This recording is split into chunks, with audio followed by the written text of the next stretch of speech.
All right, we continue. Cofield down here in Atlanta, UFC 88, the main event fighter. Standing next to us, Rashad Evans. How you doing? All right, and you? I'm real good. I'm real good. You look nervous, man. What's going on? No, Okay. I'm excited to talk to you. I always like talking to you. You're a funny guy. Well, I thought you made a good point on the conference call the other day. Yeah. When I want you to tell that story again for people who didn't hear it about kind of the Chuck Liddell looming all the time. That you can't get away from the guy. Yeah, I can't, man. Everywhere you go, Chuck Liddell is everywhere. Watching the movie the other day, thought I'd go relax, just free my mind from the whole fight. Chuck Liddell is beating the hell out of some black dude on a movie. And I'm just like, man, I cannot escape this guy, man. So I was like, man, I almost walked out the movie. Believe me, as a writer, that's gold when you said something like that, because I think my headline was Rashad Evans sees Chuck Liddell beating up black dudes everywhere. So Everywhere, man, everywhere. I was like, man. And he was beating up Vernon Tiger White, man. I was like, dang, man. So I didn't see that movie. Was it actually in the movie, or was it like in a backdrop on TV? It was in the movie. They were one of the characters on the show was watching a Chuck Liddell fight. Right. And it was in the background, and you can just see it. It's like, oh, man. All right. Well, let's hope that fight isn't the same as this one. Oh, that one didn't go too well for Tiger. Nah, I ain't no Tiger White either, though.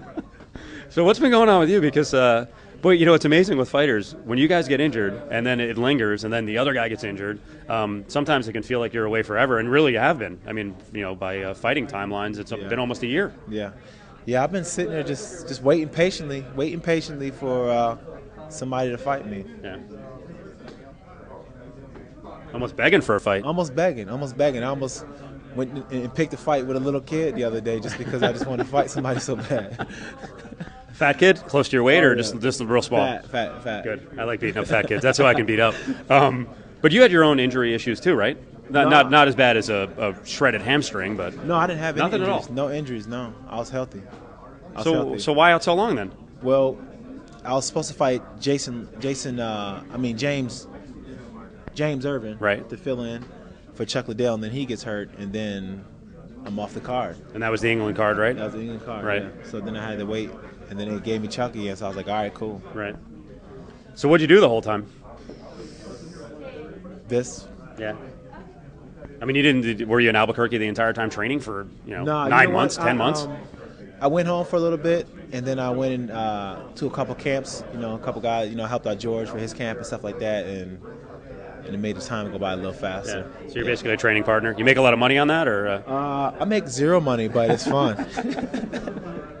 Well, you got to be satisfied. At least George is winning. Yeah, I mean, George wins, it feels like I win, man. Yeah. So what's it like a reverse situation when Keith goes in there, you have a long training camp, and then he gets popped with a couple of shots and gets taken out quickly by Vanderlei?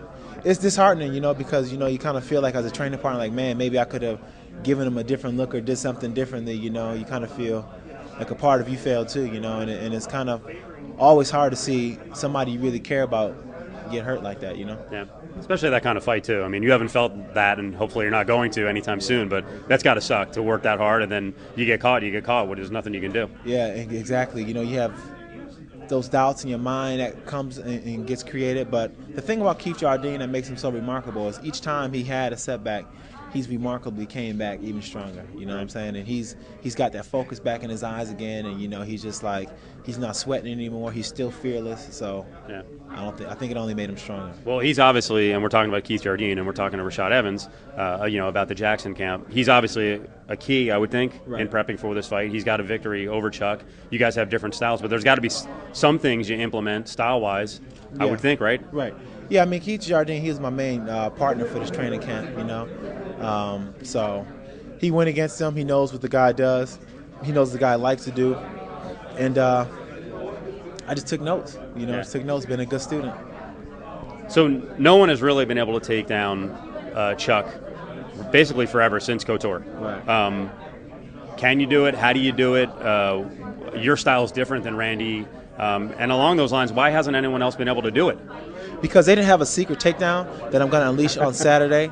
And it's dangerous. Nobody's seen this move since 1942 is the last time this move was moved. So I got it coming, and Saturday you guys get to see it, and then maybe you guys can implement it yourself and your fights coming up. But I got a new secret move. You don't want to do that. Don't try this at home. It's a message. You're going to get kids hurt all over the country. Not try this at home. It's dangerous. There's a reason why it hasn't been tried since 1942.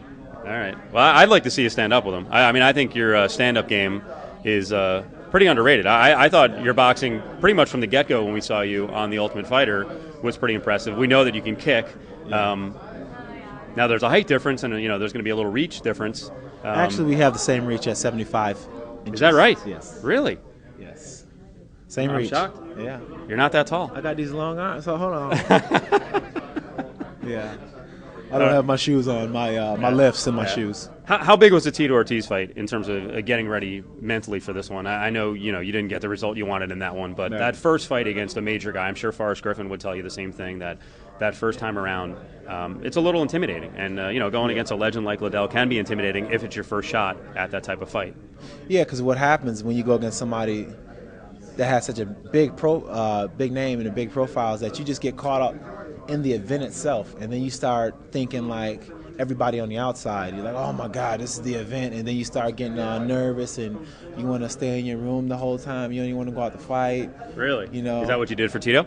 No, I didn't do that. I was going to say. No, I thought you did. No, well, you admit, I think you did look a little. You didn't fight your fight early on in the fight. I was nervous and everything, and I was kind of a little too tentative in being like, instead of being like, oh man, I'm just, this dude is not better than anybody I trained against. So it's just believing in yourself, just believing. Yeah. We got to close on this. I just found a video earlier today. I hadn't seen this one. Well, no, it's not. It's not a bad one. I'm sure there's lots of bad ones out there, but you've done a good job of hiding them up on MySpace and everywhere else.